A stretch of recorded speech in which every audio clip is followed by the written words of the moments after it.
Oigan, ¿ustedes saben lo que es la gentrificación?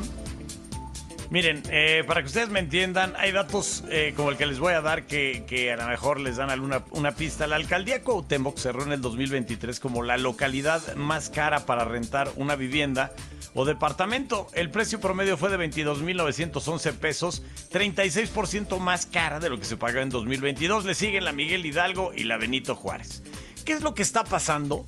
Este es un fenómeno que se da en las grandes ciudades, no solamente en México, la gentrificación, y para eso hemos molestado al doctor Luis Alberto Salinas Orrertúa,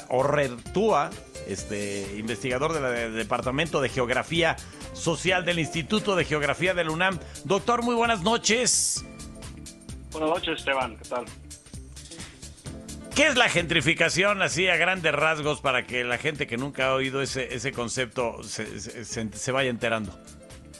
Mira, la gentrificación es un proceso mediante el cual barrios, colonias o distintas calles en grandes ciudades, ciudades medias, se van transformando al pasar de población o que vive población de bajos ingresos, regularmente alquilando viviendas, y da paso a grandes inversiones por parte de empresarios privados del sector inmobiliario o comercial. Este tipo de transformaciones en determinadas áreas lo que hace es incrementa los alquileres y los precios de los servicios. Por tanto, pues la población de bajos ingresos no puede hacer frente a ello y tiende que desplazarse e irse hacia las periferias urbanas.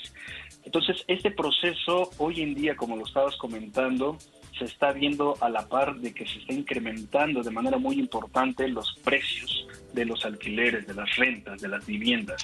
¿Qué lo motiva, doctor?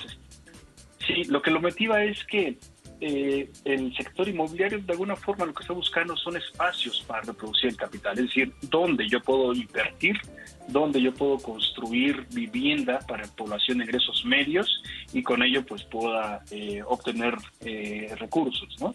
Finalmente, y esto va a ser en espacios selectivos. Cuando me refiero a espacios selectivos, pienso en esas colonias que están bien localizadas, que tienen áreas verdes, que tienen equipamiento de ocio, de consumo, y que ofrecen distintas cualidades urbanas que van a ser atractivo a estas zonas para que llegue población con ingresos suficientes para alquilar viviendas, ¿no?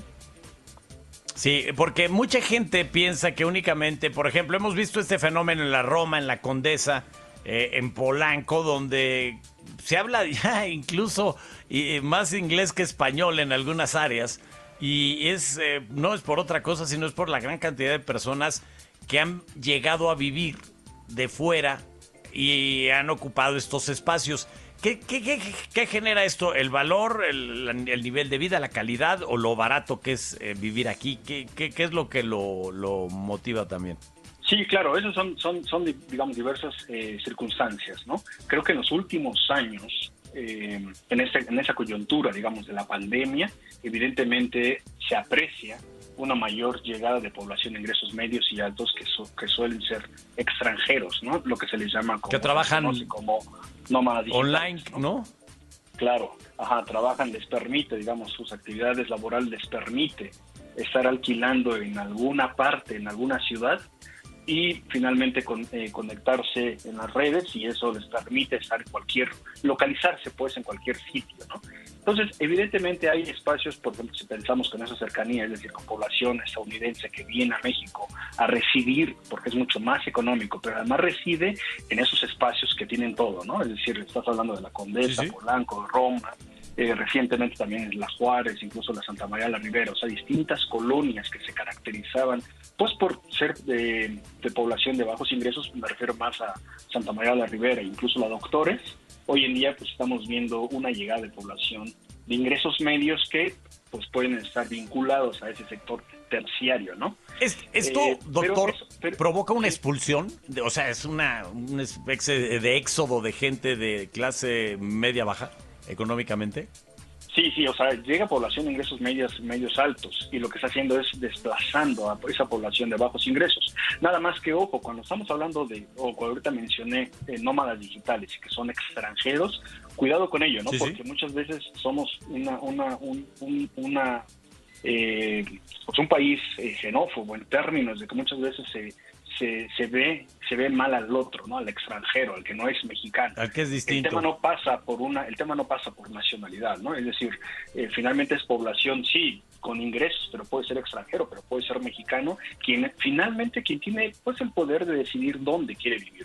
Y esto lo va a hacer porque el mercado lo permite. O sea, tampoco es de que pues la gente llega y está desplazando porque quiere, ¿no? No, o sea, le ofrecen amenidades que puede pagarlo, y quien no puede pagarlo pues se tiene que desplazar hacia otras zonas de la ciudad más económicas, ¿no? Claro. ¿Y qué cifras se tienen, doctor, de este movimiento de gentrificación? Pues mira, las cifras, o sea, se pueden ver de distintos puntos de vista. Esos datos que tú estabas mencionando, por ejemplo, cuáles son los precios de alquiler en Alcaldía Cuauhtémoc, ¿no? Que rebasan los 22,000 pesos en pocos metros cuadrados de construcción. O sea, lo que voy es, sí, pueden ser precios de alquileres, el incremento de los precios de alquileres, el incremento de los precios para compra de la vivienda también, pero también se puede apreciar en desplazamiento de población. No hay datos exactos o fiables sobre el desplazamiento, pero algunas cifras, por ejemplo, se menciona que hacia el 2021 y 22 también se habla de que hubo 4,000 desplazamientos al año, ¿no? Entonces son cifras muy, muy elevadas que hacen lo sumas, que es una problemática muy, muy importante hoy en día, ¿no? Porque entonces estamos viendo, por un lado hay desplazamiento de población de bajos ingresos, por otro lado hay incremento de los precios del alquiler de la vivienda, y eso lo que está generando son espacios exclusivos, excluyentes, en donde básicamente quien tiene los recursos económicos puede habitar distintas partes de la ciudad. Esto ¿Esto es mundial, doctor? Hablamos de distintas partes en la ciudad, no es que todas las alcaldías Cuauhtémoc está gentrificando, ¿no? Sí. Sí, esto es mundial, sí, esto sucede en ciudades de todo el mundo, grandes, medias, pero incluso también en ciudades pequeñas. O sea, en México se ha discutido mucho lo que ha sucedido con los llamados, el Programa Federal de los Pueblos Mágicos, en donde, por ejemplo, cuando uno va a distintos pueblos mágicos, se aprecia que los alquileres son muy elevados, que los costos de vida son muy, muy, muy fuertes, y esto está generando desplazamiento por población originaria, ¿no? O sea, se da distintas escalas en distintas partes del mundo, ¿no? ¿Cómo se puede combatir? ¿Esto se tiene que combatir o es positivo para las ciudades? ¿Esto cómo se ve? ¿Qué óptica se tiene que usar? No, yo creo que no tiene nada de positivo, porque finalmente se está desplazando población de bajos ingresos. Evidentemente las ciudades para que lo disfruten todos los estratos sociales, ¿no?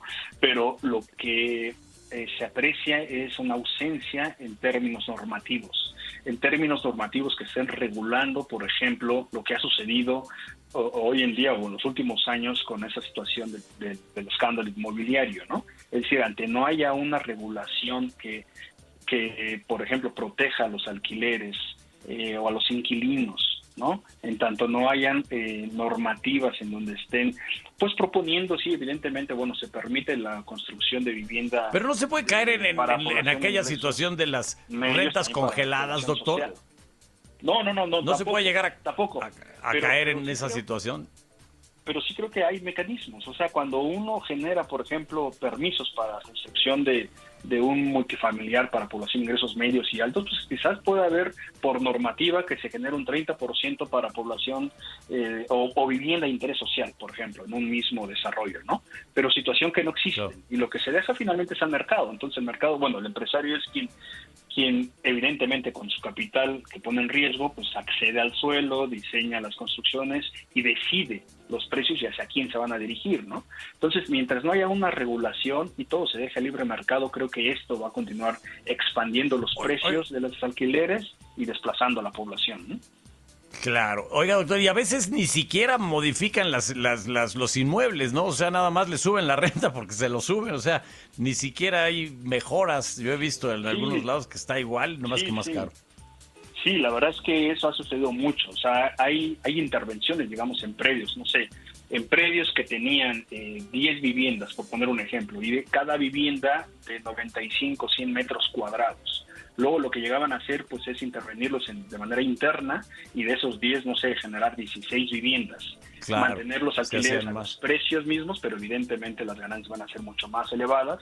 Pues sí. O se los sigues incrementando por arriba del 10-15%, ¿no? Entonces, pues interesantísimo lo que nos has platicado, doctor.